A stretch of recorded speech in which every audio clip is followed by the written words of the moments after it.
Ah, sir, you're here. The 7 kites you asked for have been made to order. Would you like to take them now? Yes, thank you. It's rare to see customers who want to buy this type of kite nowadays. In the early days, we used to get orders from people of all walks of life. Well, this is Mr. Zhongli from the Wangxiang Funeral Parlor, so he's probably well-versed in all these walks of life. We've talked about a whole bunch of things while traveling with him.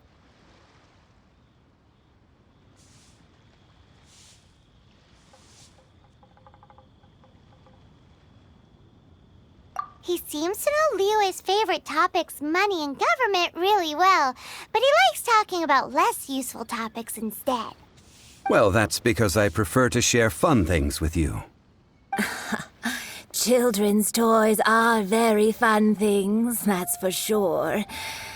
I enjoy watching the children at play as much as anyone else, but there is more to it than that. Finely crafted toys are well loved by children, but this craft itself has been honed over thousands of years, and there is meaning behind that. I have made kites in Liyue for 40 years, and I am intimately familiar with the forms passed down from my ancestors. The meaning of these 7 kites is far from banal. Indeed. These are decorations used in the rite of parting. The 7 kites represent the 7. I took the liberty of coloring outside the lines when doing the insignia of the Animo Archon. As for the kite that honors the Geo Archon, one must follow the contract given right down to the last letter.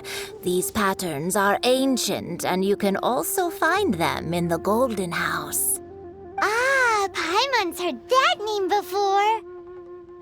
Huh? The design of this kite displays a firm grasp on the cyclicality and eternity so dear to the Electro Archon. These markings of tree and leaf pay due honor to wisdom and the passage of time. All this on a single kite. Truly astonishing. Justice flows across the surface of the waters. War rages like a flame. As does that which the Cryo Archon once... Yes, these details are masterfully done. The compliments of a learned man truly are pleasant. Well then, Granny Shen, I shall take these back with me. As for the payment... Well, allow me.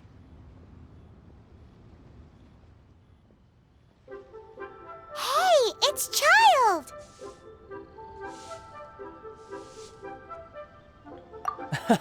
No, I was merely passing through. I see Mr. Zhongli's the same as ever.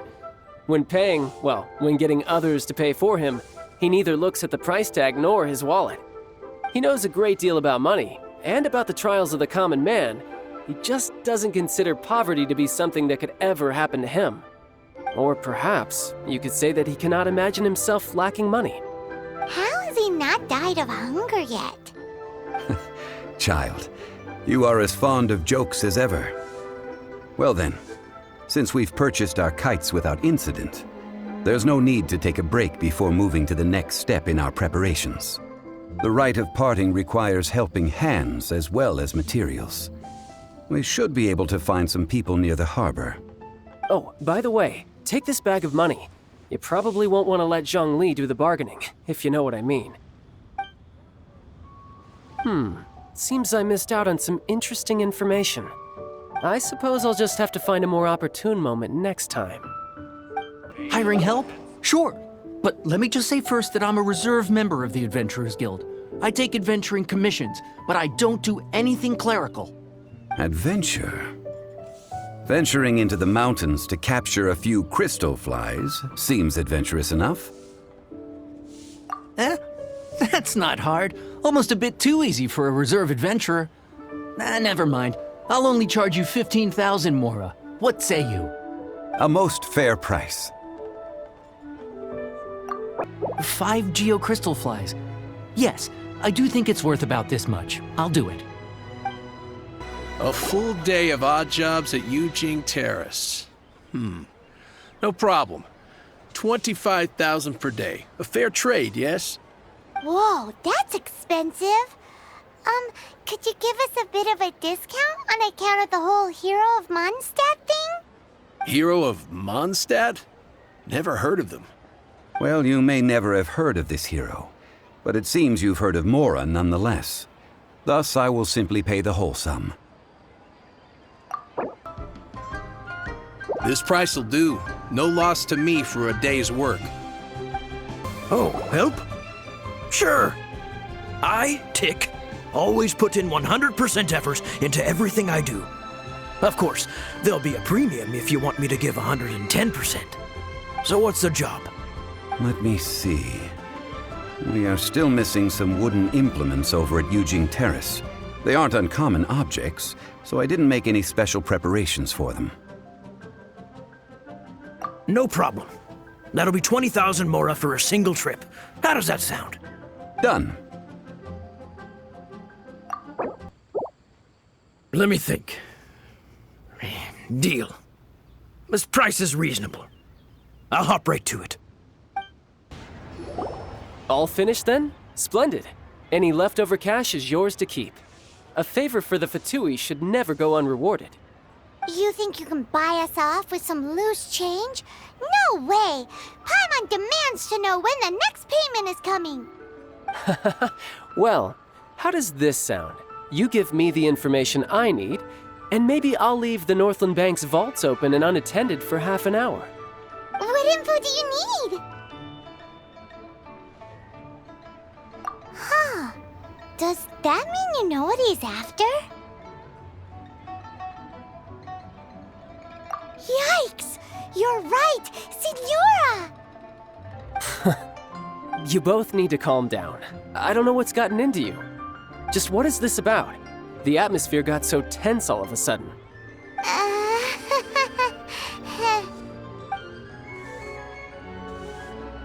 Next, we need some everlasting incense. For this, we need to go to Boo Boo Pharmacy, the finest pharmacy in all of...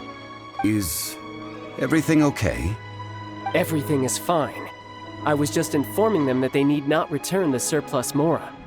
Now, if you'll excuse me, I must be going. Huh. The reception is deserted. And it seems kinda spooky in here. Hello? Is anybody there? Welcome to Boo Boo Pharmacy. Huh? Did you hear that? Where did it come from? The reception, it seems.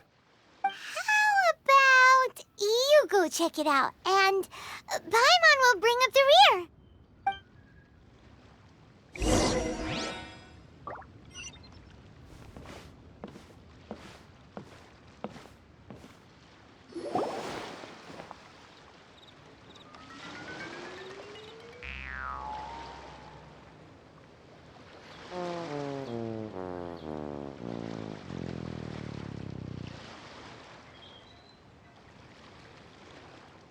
Oh, there you are. But you can't even reach the counter.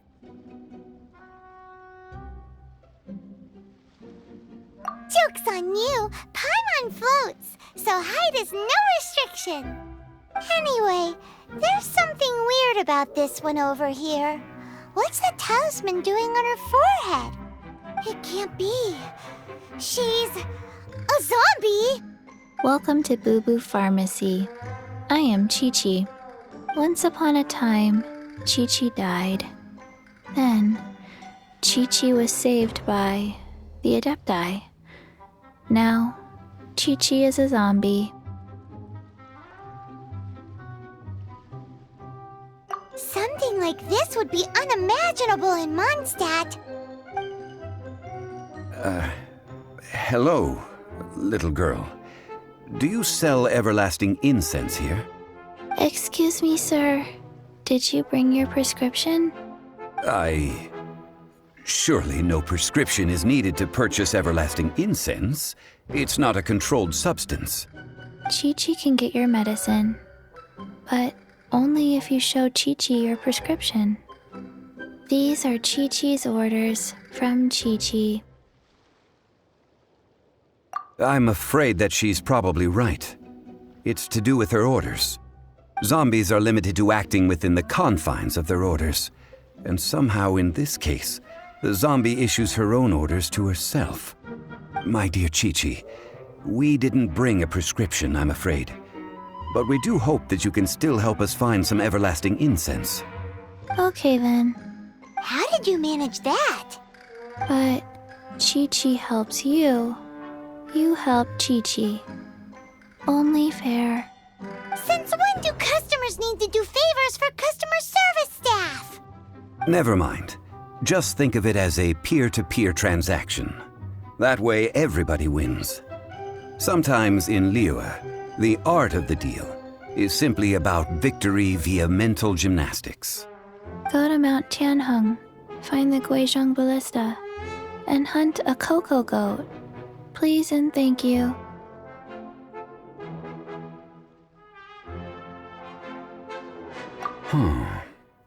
Guizhong Ballista. I have heard of this device before. It's a kind of crossbow turret, installed on Mount Tianheng by an adeptus in the distant past, an early mechanical device. Located in Tianheng Pass, it was designed to automatically fire at large monsters, protecting Liyue from external threats. Mr. Zhongli really knows Liyue inside out. Apparently not quite. This is the first I have ever heard of the cocoa goat. The cocoa goat is a legendary animal, an adeptabeast. Did you want to add anything else, or...? No, just that the cocoa goat is a legendary animal, an adeptabeast. What it looks like, don't know. Where to find it, don't know either. Where it came from, also don't know. Very well then. Let's start by investigating near the Guizhong Ballista. Perhaps we will find some clues. What the heck is a cocoa goat? It's huge! Paimon can totally believe it took an adeptus to build this. But how do you operate this thing? Just think how much strength you would need. It is currently inoperable in any case. This device is broken. Aw, what? It broke?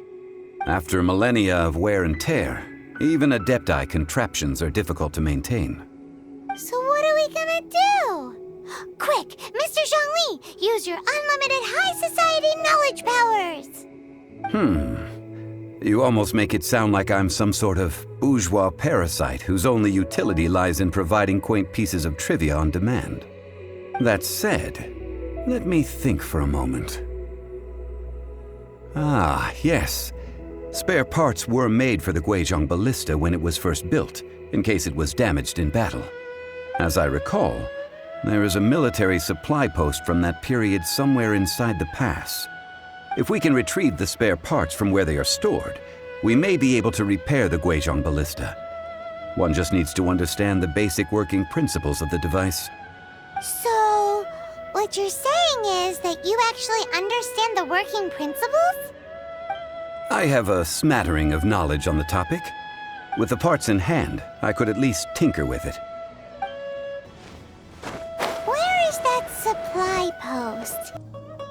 Ah, these parts look useful. One moment.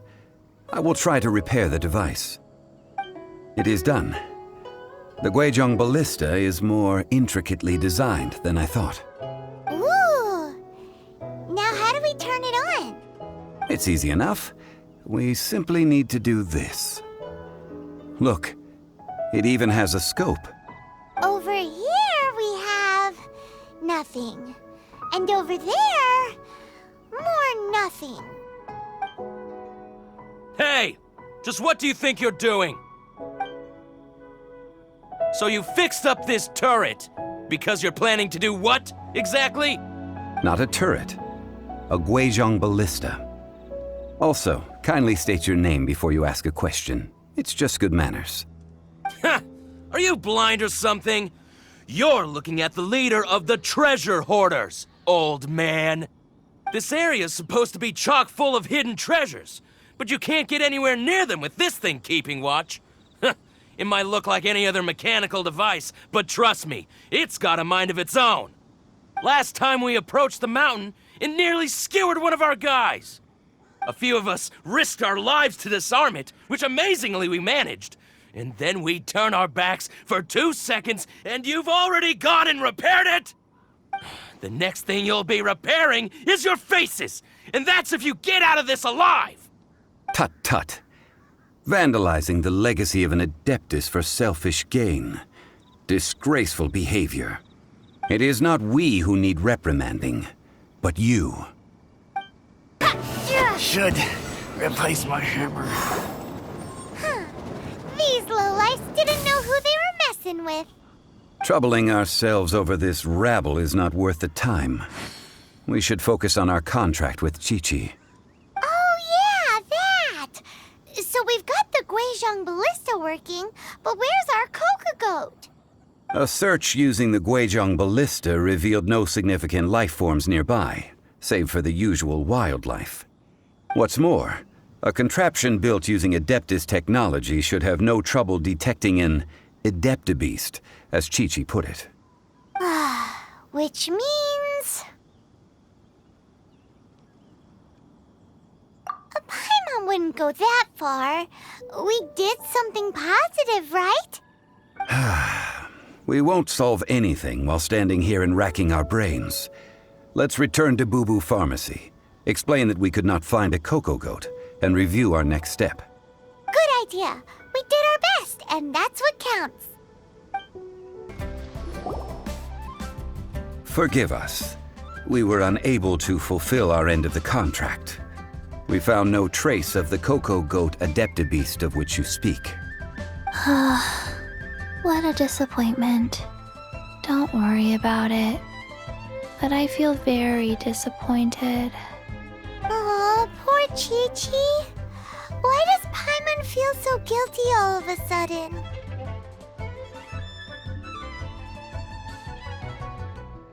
Cocoa goat milk is tasty. So tasty. Much better than normal goat milk. Only an Adeptibeast could make such tasty milk. I'm sorry. I have a poor memory. I cannot remember the name of the milk. That's why I wrote it down. Where did I put it? Ah, here. This is the name. Coconut milk. Huh? I owe you both an apology. I hastily agreed to what appeared to be an equitable agreement with this zombie child, when perhaps I should have undertaken further due diligence. Never mind, Zhongli. You didn't know. As the Liyue proverb goes, all things are random and, so how are you supposed to predict anything? Literally no one could have seen this coming. Excuse me, everyone. Did Chi-Chi say a bad thing? Oh, sorry, but Paimon's gonna leave the job of shattering this poor kiddo's world to you.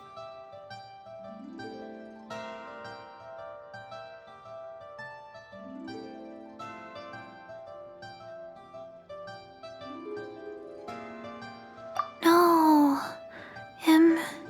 Impossible. Seems Chi-Chi took this pretty hard.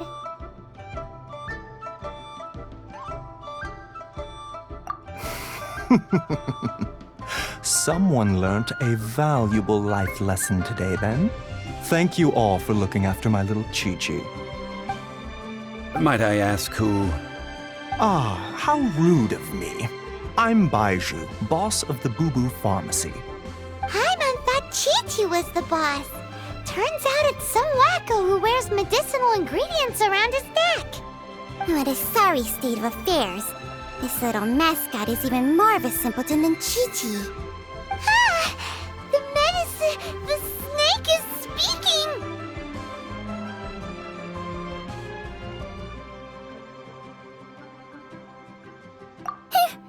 I prefer to stay silent, but faced with strangers, I must speak, lest you mistake me for an escapee from the medicine cabinet, for I am a living, breathing serpent! Don't mind Chung Sheng. She's a good girl, really. As for you three, communal chaos causing with Chi-Chi aside, what business brings you here? Do you sell everlasting incense in this fine establishment? Everlasting incense? Why, of course we do. Whew, at last! Things are finally starting to come together. 3 million mora. Top quality. Guaranteed.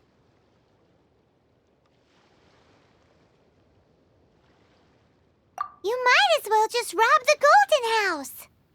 Oh, but the chasing have taken it over for now. Security will be tighter than usual. 3 million. An innocuous number in and of itself, though practically speaking, it could be a hard sum to come by. It's a crazy number. We'd never be able to make that much mora. And as for Mr. Zhang Li, he's around 3 million short. This is correct. What are we gonna do? Is this the part where we go crawling back to child?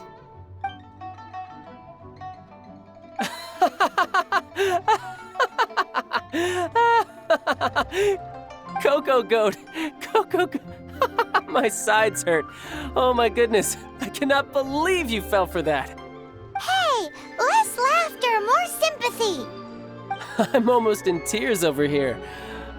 Thank you. That was the best laugh I've had in a long time. In return, I'm more than happy to sort out this mess you've managed to get yourselves into.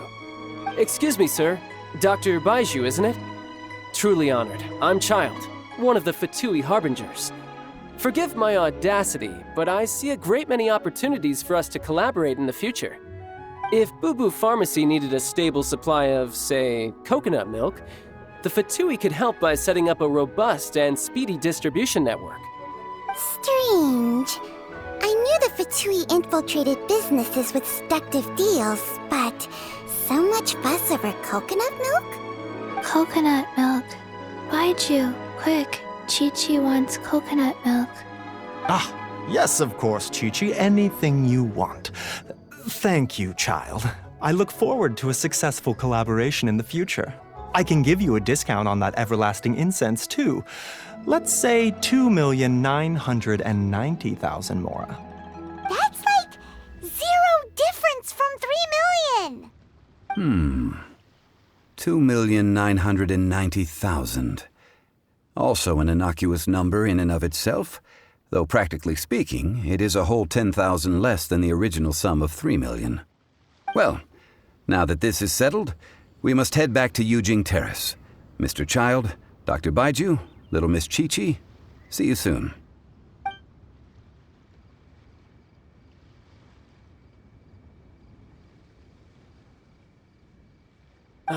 That lot is an absolute riot. Honestly, I can't remember the last time I laughed so hard. So, you've been eavesdropping, I hope. What have I missed? Yes, Master Child. They spoke of the Qixing taking the Golden House. Well. Ningguang and her Qixing cronies. What else would they be hiding in the Golden House, if not the Exuvia? I apologize, but I warned you, didn't I? As the old Liyue saying goes, the walls have ears.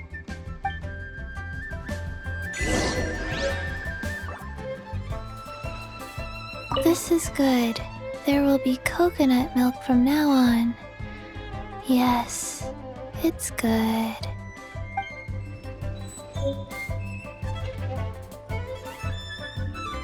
What an odd exchange we've had. Well, I look forward to your patronage in the future as well. That sound is the laughter of a man who's found new people to fleece. Consider yourselves warned. Well, As it stands, we've hired helpers, and we've acquired the everlasting incense. The completion of our preparations is not far off. Whew, finally! Well, traveler, have you gained anything from our adventure so far? Odd.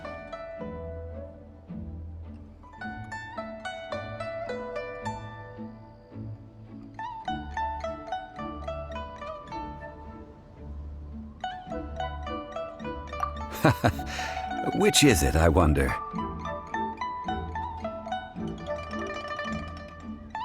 The questions that such travels raise are ever so complicated. Well, I'll leave you to ruminate over it yourself. As to remuneration for your help, I've decided to treat you to a meal. Oh, yes, don't worry. I will remember to bring the Mora this time. Tonight, I shall take you both to an old hole-in-the-wall, praised throughout Liyue. Hole in the wall? As in a cool restaurant? Indeed. Let us meet near the harbor, at third round knockout.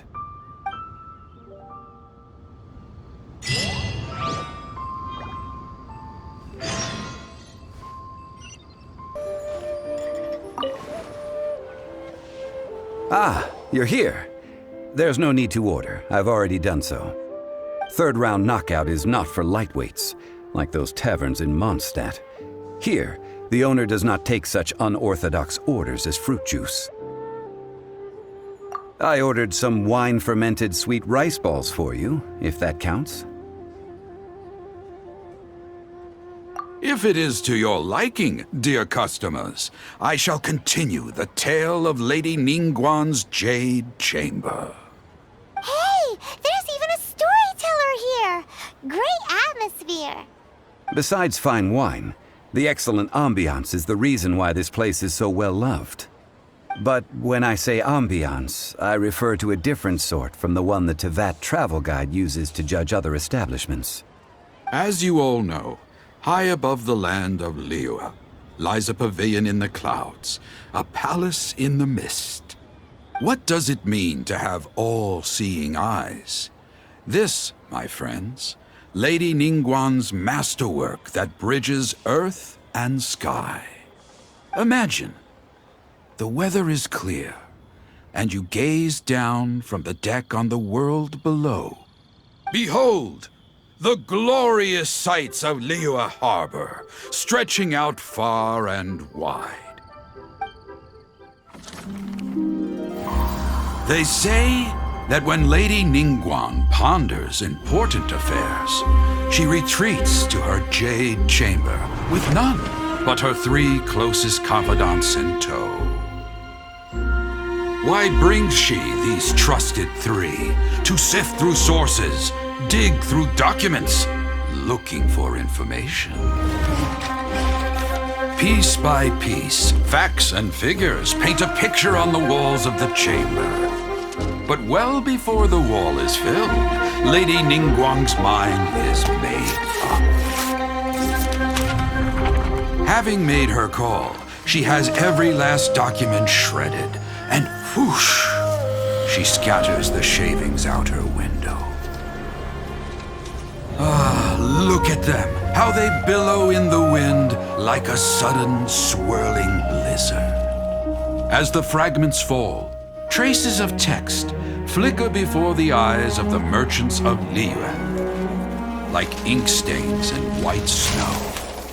The saying goes, the rarest treasures in the land are the words brought by the paper snow. For the words of the Tianquan have the power to move mountains, and all throughout the land know it.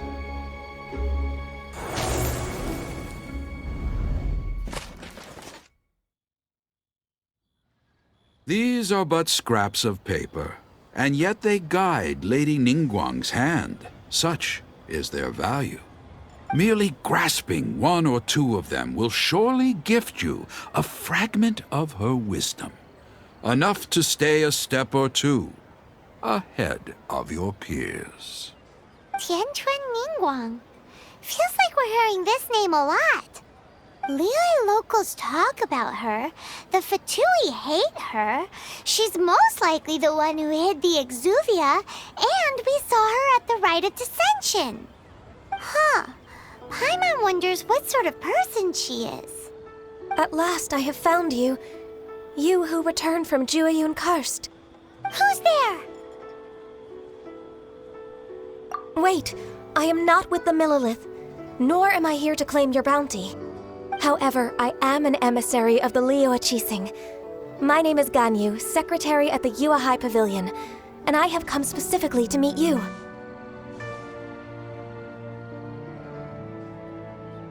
Well, in concrete terms, I am the corporate secretary for the Qixing. At the moment, I am serving as Lady Ningguang's special emissary. Ningguang sent you? We were literally just talking about her. My apologies, you who have returned from Jueyun Karst. I am duty-bound and cannot extend my courtesy to you in full. But I have with me a letter from Lady Ningguang. She extends a formal invitation to you in her capacity as Tianquan. She invites you to her palace in the sky. An official invitation? Lady Ningguang said this. Invite her to come here. I wish to meet her. At the Jade Chamber, together we shall snip every one of these entwining dark threads.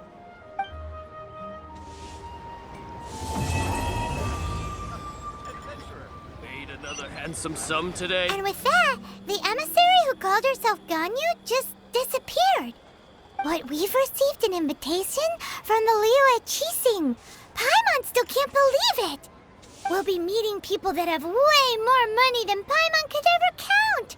We should be on our best manners. An invitation to visit the Jade Chamber is a rare honor indeed. You'd best be on your way now. But don't forget about the rite of parting. Once you've finished at the Jade Chamber, meet me at Dihua Marsh. Don't worry, we won't forget. Dihua Marsh. We'll see you there.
and hand it out.